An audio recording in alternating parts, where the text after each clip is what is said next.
Santa Brígida da Suécia teve uma visão que ainda hoje arrepia quem a escuta. Foi no ano de 1350, numa noite silenciosa em uma capela romana, quando a luz trêmula das velas parecia respirar ao ritmo de suas orações.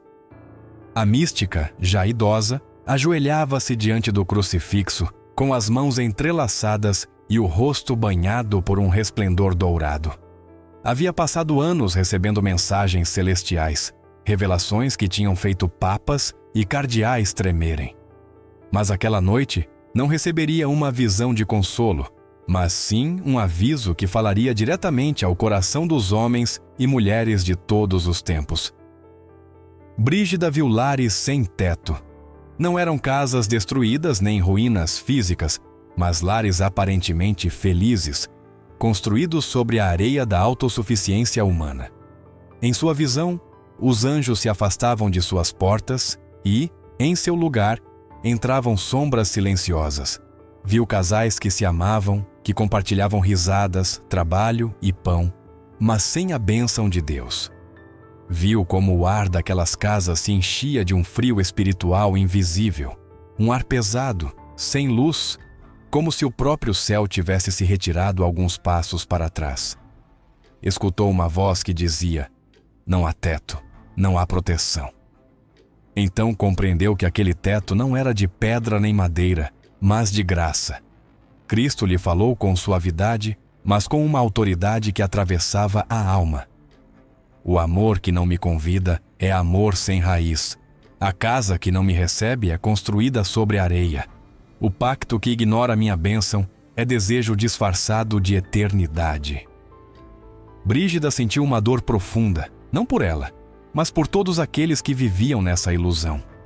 Em seu coração, compreendeu que não se tratava de condenação, mas de advertência, um chamado urgente ao retorno da alma, à fonte de toda a proteção. Na visão, Cristo lhe mostrou uma balança. De um lado estavam as boas obras, a ternura e os sacrifícios de duas pessoas que se amavam sinceramente. No outro, a ausência do sacramento, o vazio do eterno. A balança inclinou-se para o vazio, lenta, inevitavelmente. Brígida sentiu o peso do silêncio e compreendeu que a bondade humana, sem a graça divina, não bastava para sustentar a alma diante das provas. Então, entre lágrimas, perguntou: "Senhor, por que permitir que aqueles que amam sofram assim?" Cristo respondeu: "Não se castiga o amor, minha filha, se ilumina. Mas quando o amor se afasta da luz, se perde entre suas próprias sombras. Eu sou a raiz do amor verdadeiro. Sem mim, o amor murcha, embora pareça florescer." Brígida viu então uma mulher que vivia com o homem que amava. Riam, compartilhavam a mesa, se abraçavam à noite, mas ao redor deles pairavam sombras que se alimentavam de cada palavra de ira, de cada silêncio sem perdão. Não havia oração, não havia cruz sobre a porta, não havia bênção. Cada dia que passava, o calor do amor se misturava com um frio interior que não conseguiam explicar. Brígida entendeu então que o amor sem Deus não era maldade, mas fragilidade. Era uma tentativa humana de sustentar o infinito com as mãos vazias. Ao despertar, a mística chorou. Diante do crucifixo, compreendeu que sua visão não era um julgamento, mas uma missão. Devia recordar ao mundo que o amor humano, sem o toque divino, se torna prisioneiro do tempo, que a verdadeira proteção não vem do afeto nem do esforço, mas do sacramento que une o humano ao eterno. Séculos se passaram desde aquela noite, mas as palavras de Cristo continuam ressoando. Quantos lares hoje se erguem sem essa bênção? Quantos casais vivem convencidos de que basta se amar, sem perceber que o amor, sem raiz em Deus, acaba por se esgotar? A advertência de Brígida não é castigo, mas misericórdia. É um lembrete de que o amor que não busca a Deus cedo ou tarde se confronta com sua própria sombra. E talvez a pergunta que ela deixou suspensa no ar seja também para nós. Quantas casas, bonitas por fora, estão hoje sem teto diante das Antes de mergulhar no fundo desta revelação, convém entender quem realmente era Brígida e por que suas palavras não nascem de uma ocorrência piedosa, mas de uma vida marcada por fatos concretos.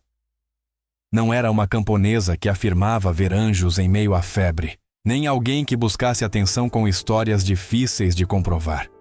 Segundo o relato, Brígida nasceu por volta do ano 1303 na nobreza sueca, e desde muito menina esteve rodeada por um mundo onde a fé, a política e o poder caminhavam juntos. Mas o decisivo não foi seu berço, mas o que começou a ocorrer em seu interior. Suas visões começaram aos 7 anos. Enquanto a maioria das crianças nessa idade mal aprende a ler ou brinca sem mais preocupação, ela experimentou uma cena que jamais se apagaria. Uma mulher se aproximou dela e perguntou se aceitaria um dom. Brígida, sem compreender totalmente o que estava acontecendo, disse que sim. A mulher colocou uma coroa sobre sua cabeça e desde aquele instante, afirma o texto, algo se abriu dentro dela e nunca mais pôde se fechar. Aos 13 anos, foi casada com um nobre chamado Ulf. E aqui o relato insiste em um detalhe-chave, porque a visão que Brígida receberia mais tarde não vem de uma vida isolada do mundo, mas de uma experiência real de lar. Durante quase 30 anos, ela e Ulf construíram o que parecia um casamento modelo. Rezavam juntos diariamente, davam generosamente aos pobres, viveram por fora como o tipo de família que qualquer um apontaria como exemplo. E, no entanto, o texto deixa cair uma advertência que pesa como uma pedra. Mesmo em uma relação boa, é possível deixar que Deus escorregue pouco a pouco, concessão após concessão, até que já não esteja onde deveria estar. Brígida não era uma freira enclausurada teorizando sobre a vida doméstica. Foi esposa. Conheceu rotinas, tensões, cansaço, decisões, pequenas tentações que se acumulam, e por isso sustenta o relato. Cristo escolheu precisamente alguém como ela, para lhe demonstrar esta revelação sobre casais e lares. Quando Ulf morreu em 1344, as visões de Brígida se intensificaram. O texto descreve uma etapa de atividade espiritual e também de escrita. Ela anotava, ditava, insistia, escrevia até que sua mão cãibrava e as velas se consumiam. Com o tempo, essas revelações foram compiladas em 8 livros.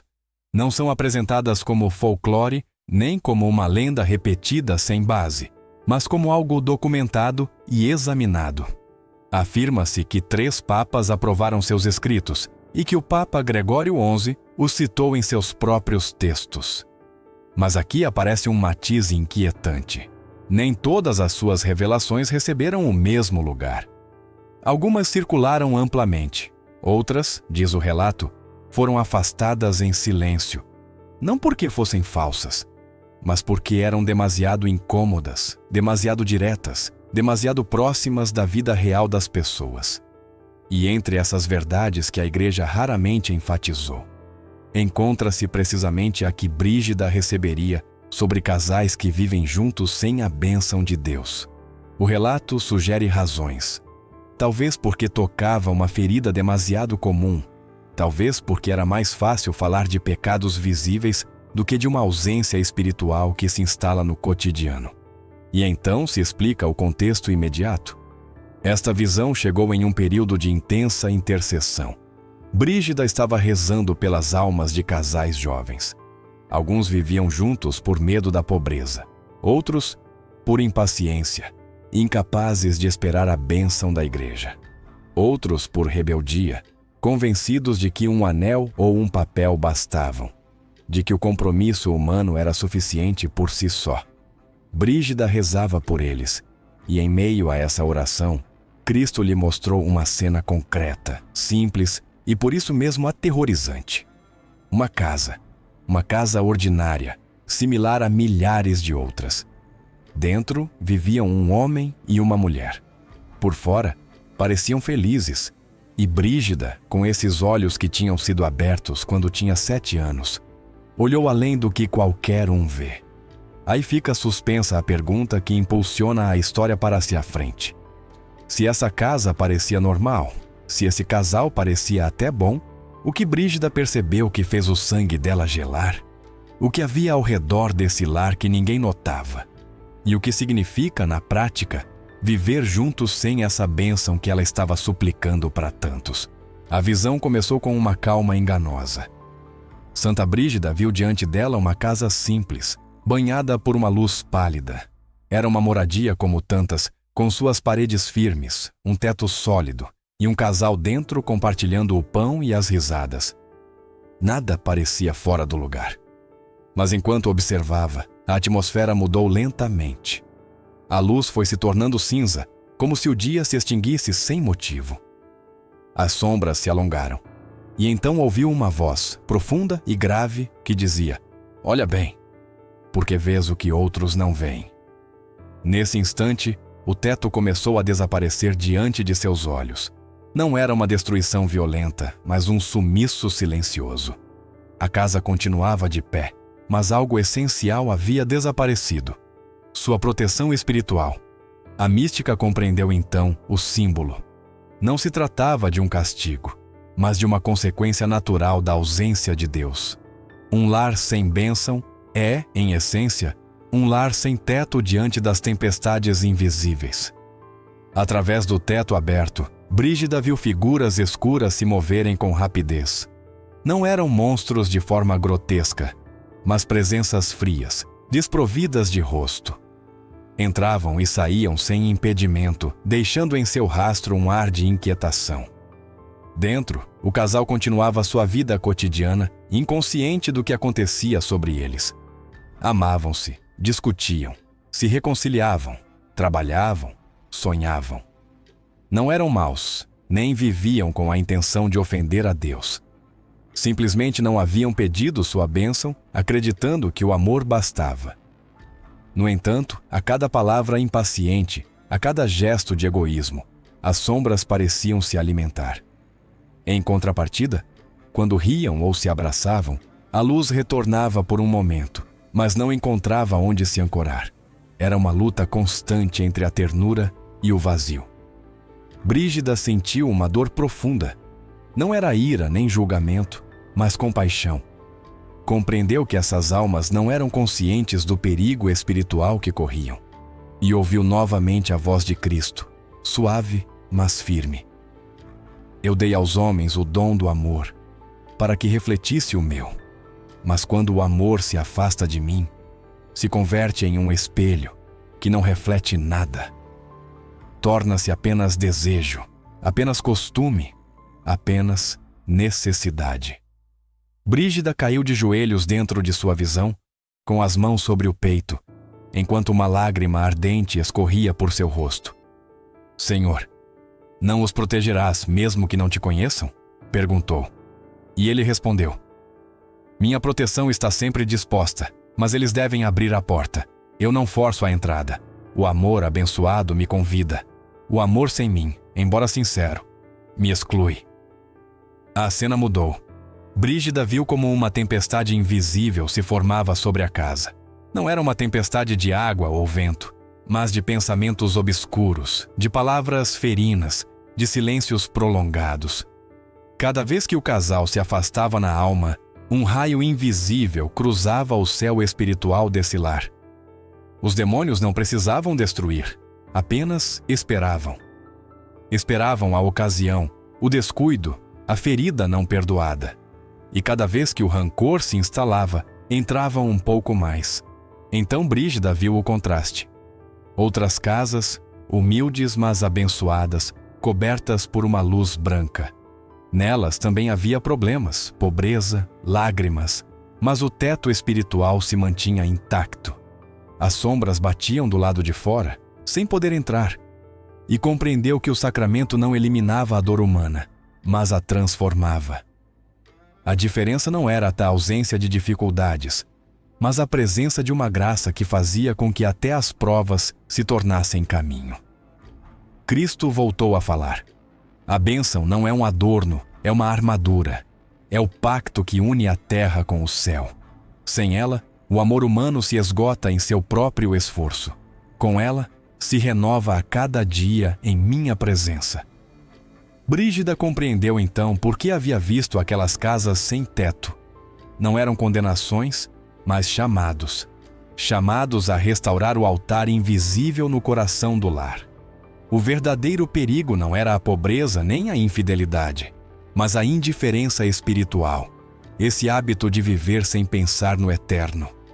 A visão terminou com uma imagem que se gravou em sua alma. A mesma casa que no princípio havia visto, agora com uma cruz sobre sua porta. A luz descia do alto e o teto voltava a se formar, sólido e brilhante. As sombras se retiravam, impotentes, e a paz enchia o interior. Brígida entendeu que mesmo aqueles que haviam vivido sem bênção podiam retornar ao refúgio do amor divino, que nunca era tarde demais enquanto a alma buscasse a luz. Ao despertar, a mística permaneceu em silêncio por longo tempo. O eco da visão continuava ressoando em seu peito como um batimento sagrado. E assim, com voz trêmula, escreveu: Vi casas sem teto, e compreendi que o amor sem Deus se converte em noite. Mas vi também a misericórdia, que reconstrói até o que a alma deixou cair. Brígida continuava vendo nessa mesma visão a casa reconstruída pela bênção e compreendia que não se tratava apenas de um símbolo. Cristo lhe mostrou então um tribunal celestial, uma espécie de sala onde as almas eram confrontadas não com suas palavras, mas com as raízes de suas decisões. O ar era transparente e, no entanto, pesava, como se a própria verdade tivesse densidade. Ali, um anjo se aproximou dela e indicou com gesto sereno que olhasse para o centro. No tribunal encontrava-se uma alma que havia vivido em união com outra pessoa, sem ter recebido o sacramento. Havia amado com sinceridade, havia trabalhado, havia ajudado os pobres, mas agora se encontrava nua diante do olhar da eternidade. Brígida sentiu uma compaixão imensa ao vê-la, porque em seus olhos havia uma mistura de luz e tristeza, de arrependimento e desconcerto. A alma falou, e sua voz era um sussurro que parecia vir de dentro do tempo. Eu amei, Senhor. Amei com todo o meu coração. E uma voz respondeu do alto: Sim, amaste, mas não me convidaste a amar contigo. A sala inteira pareceu estremecer. Brígida compreendeu que o tribunal não julgava as emoções humanas, mas sua orientação. Cristo não reprovava ter amado, mas ter fechado a porta à fonte do amor. Então o anjo lhe explicou: o matrimônio não é apenas um contrato entre duas vontades humanas. É uma consagração, uma porta aberta à graça. Quem a rejeita, mesmo que o faça por ignorância ou descuido, vive sob o peso do mundo e não sob a proteção do céu. Nesse momento, Brígida viu algo que jamais esqueceria: a diferença entre um vínculo abençoado e um que não o é. No primeiro, o amor tem raízes que atravessam a terra e chegam até a eternidade. No segundo, o amor é belo, mas flutua, sem chão, exposto a cada vento da vida. Ela viu como os demônios, aqueles mesmos que antes entravam pelos tetos abertos, paravam diante dos lares abençoados. Não podiam cruzar. A bênção atuava como uma fronteira invisível, selada pela presença divina. Compreendeu então que o sacramento era uma espécie de escudo, não uma cerimônia social, mas um ato que transformava a realidade espiritual do lar. Cristo voltou a falar com essa voz que parecia misturar ternura e justiça. Muitos creem que o sacramento é um papel, uma tradição vazia. Mas o que recebe minha bênção, recebe fogo. Não o fogo que destrói, mas o que purifica e mantém viva a chama. Sem ele, o amor se apaga quando sopra o primeiro vento forte. Com ele, o amor se converte em chama que ilumina mesmo na noite. Brígida compreendeu então que o amor abençoado não é imune ao sofrimento, mas que esse sofrimento se converte em oferenda. Em contrapartida, nas uniões sem bênção, a dor se torna amargura. A dificuldade se transforma em distância. a paixão se converte em reproche. Enquanto escutava, Brígida viu um livro que se abria diante dela. Em suas páginas estavam escritos os nomes dos casais que haviam recebido a bênção, e junto a cada nome brilhava uma pequena chama.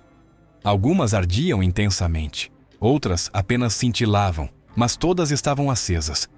Depois, o livro se virou e mostrou páginas vazias, onde se supunha que deveriam estar os nomes daqueles que viviam sem a bênção. Não havia fogo ali, apenas sombra. Cristo lhe disse: não porque os despreze, mas porque seu amor ainda não foi consagrado.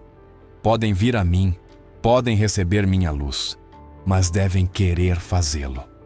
Brígida caiu de joelhos, tremendo.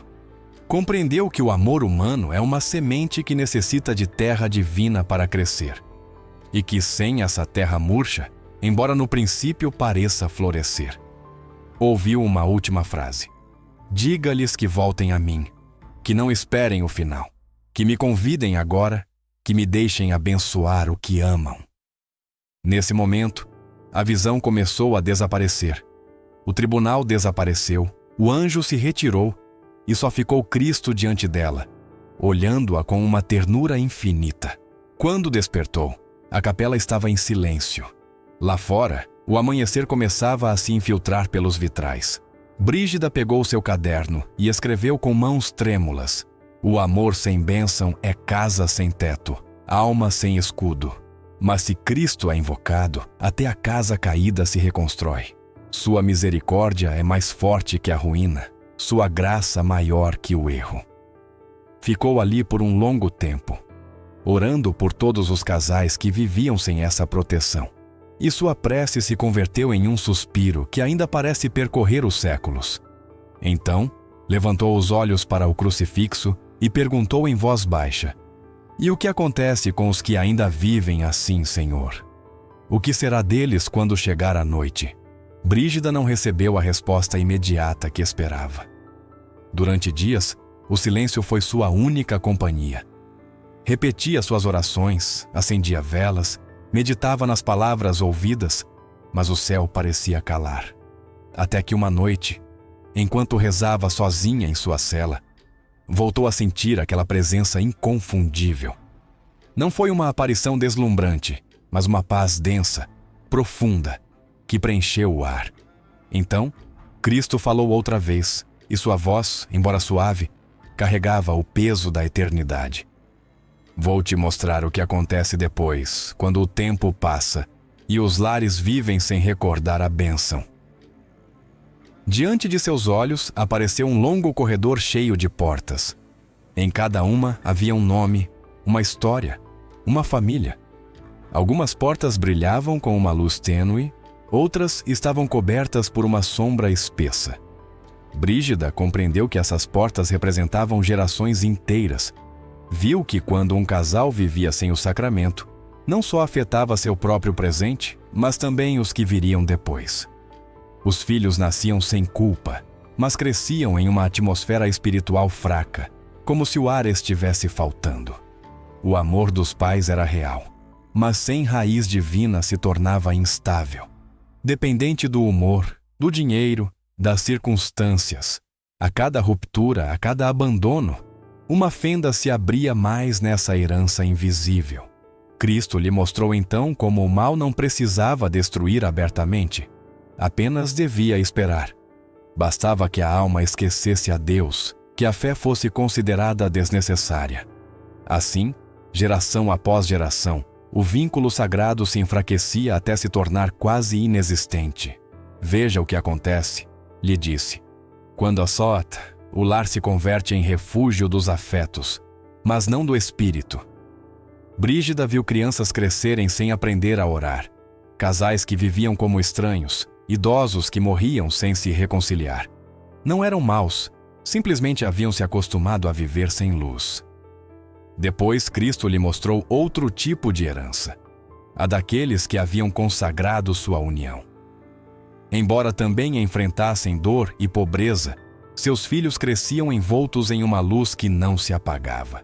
Havia harmonia mesmo em meio ao sofrimento, perdão onde havia ofensa, esperança onde havia perda. A bênção atuava como uma raiz profunda, invisível, que mantinha unida a terra da alma. Brígida entendeu então que o sacramento não era uma formalidade, mas um canal perpétuo de graça que fluía através das gerações. Nesse momento, a visão mudou e apareceu um altar em ruínas. Era um altar doméstico, coberto de poeira, com uma vela apagada e uma Bíblia fechada. Cristo lhe disse: assim estão muitos lares. Construíram sua vida, mas deixaram que o altar se cobrisse de poeira. Não sabem que o inimigo não destrói com violência, mas com esquecimento. As palavras pesaram no coração de Brígida. Viu como as famílias, em sua rotina diária, esqueciam de rezar, esqueciam de dar graças, esqueciam o perdão. E compreendeu que o inimigo mais perigoso da fé não era o ódio, mas a indiferença. Então, a visão se abriu para um horizonte mais vasto. Viu a humanidade inteira como uma cidade imensa, iluminada em algumas partes e coberta de sombras em outras. As casas sem bênção eram como janelas apagadas, e a escuridão se estendia de uma a outra. Mas entre elas, algumas brilhavam com uma luz constante, e desde essas casas abençoadas, a claridade se propagava pouco a pouco, como um amanhecer. Cristo lhe explicou: uma só casa abençoada pode iluminar uma rua inteira. Uma só oração dita com amor pode devolver a paz a muitos. Assim se reconstrói o mundo. Não com discursos, mas com lares consagrados. Brígida compreendeu então a grandeza e a responsabilidade do amor humano. Não se tratava apenas de felicidade pessoal, mas de uma missão. Cada casal, cada família era uma pequena igreja, um altar, onde Deus desejava habitar. Quando essa missão era abandonada, o vazio espiritual não demorava a se fazer sentir em toda a sociedade. E o que começava como uma escolha privada, viver sem bênção, terminava convertendo-se em um desequilíbrio coletivo. Cristo lhe falou uma última vez naquela noite: diga-lhes que minha misericórdia é maior que seu esquecimento. Que voltem, que restaurem o altar. Não importa se viveram anos longe de mim, basta um ato de amor sincero, uma confissão, uma oração juntos, e eu voltarei a cobrir sua casa com minha graça. Brígida, com lágrimas nos olhos, respondeu: Senhor, e se não te escutam? E ele contestou: então continuarei esperando-os, porque o amor verdadeiro nunca se cansa de esperar. A visão terminou, mas seu eco ficou na alma da santa, como uma chama impossível de apagar. Compreendeu que sua missão não era apenas advertir, mas também acender essa luz nos corações adormecidos. Desde esse dia, cada vez que falava do amor, não falava de moral nem de regras, mas de uma batalha entre a luz e a sombra, entre o esquecimento e a graça. E em cada palavra sua ressoava a mesma súplica silenciosa: voltem a abençoar sua casa, antes que a noite os encontre sem teto. O amanhecer daquela última visão trouxe a Brígida uma serenidade diferente.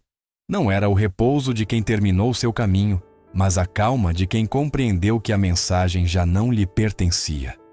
Havia passado noites inteiras escrevendo, rezando, chorando.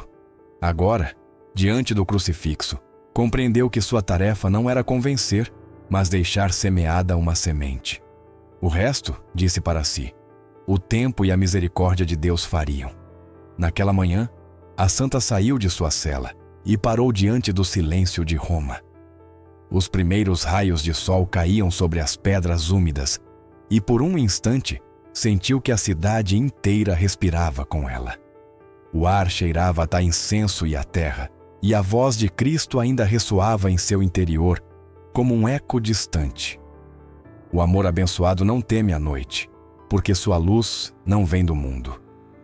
Brígida entendeu então que a verdadeira bênção não era apenas um rito, mas uma maneira de viver, uma forma de olhar o outro com o reflexo do amor divino.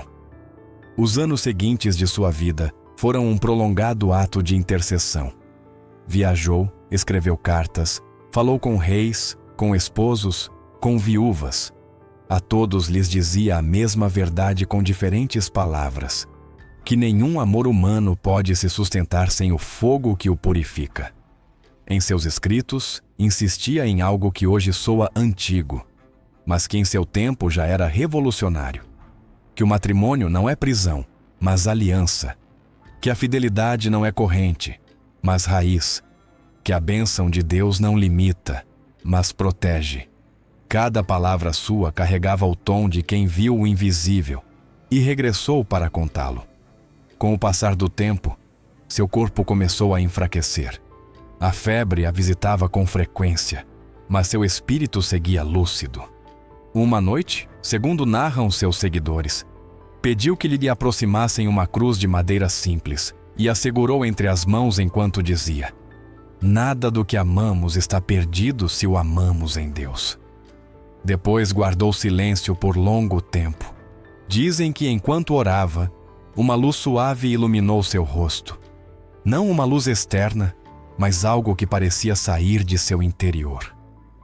Essa foi a última lição que deixou a seus discípulos: que a luz do amor abençoado não se apaga com a morte. Brígida partiu em paz, e quem estava junto a ela sentiu que no quarto não havia tristeza, mas uma espécie de promessa silenciosa.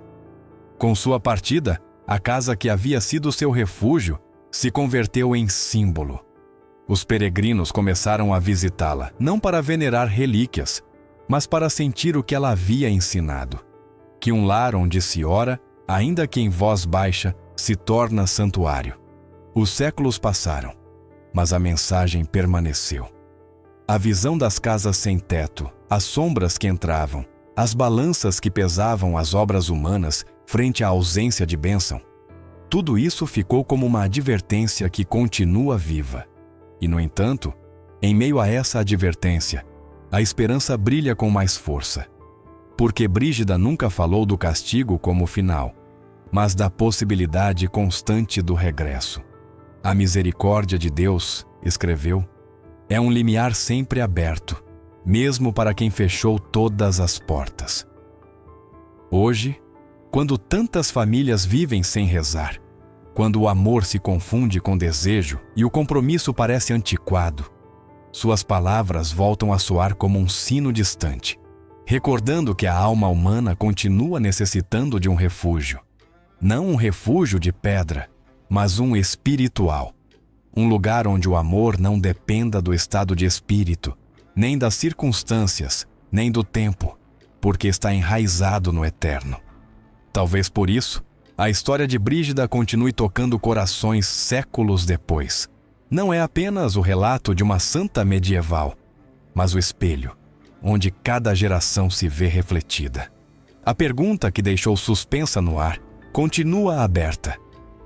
Quantos lares vivem hoje sem teto diante das tempestades invisíveis? E quantos poderiam se reconstruir com apenas invocar uma bênção, com apenas um ato de fé? A resposta, como tudo no mistério de Deus, não se impõe, se oferece. E nesse oferecimento está a salvação que ela compreendeu, que nenhum amor está definitivamente perdido se ainda resta uma centelha de desejo por voltar à luz. Brígida nos deixa duas lições que atravessam os séculos. A primeira: todo amor humano necessita de raiz divina ou acabará se esgotando. A segunda: não há escuridão que resista a uma alma que decide orar de novo. Assim termina seu testemunho, não como uma advertência desesperada, mas como uma promessa. Em cada lar que se reconcilia, em cada casal que decide voltar a Deus, o céu reconstrói um teto. E enquanto houver uma só casa sob essa luz, a esperança continuará viva, estendendo-se como a chama silenciosa que ela viu arder no livro dos nomes.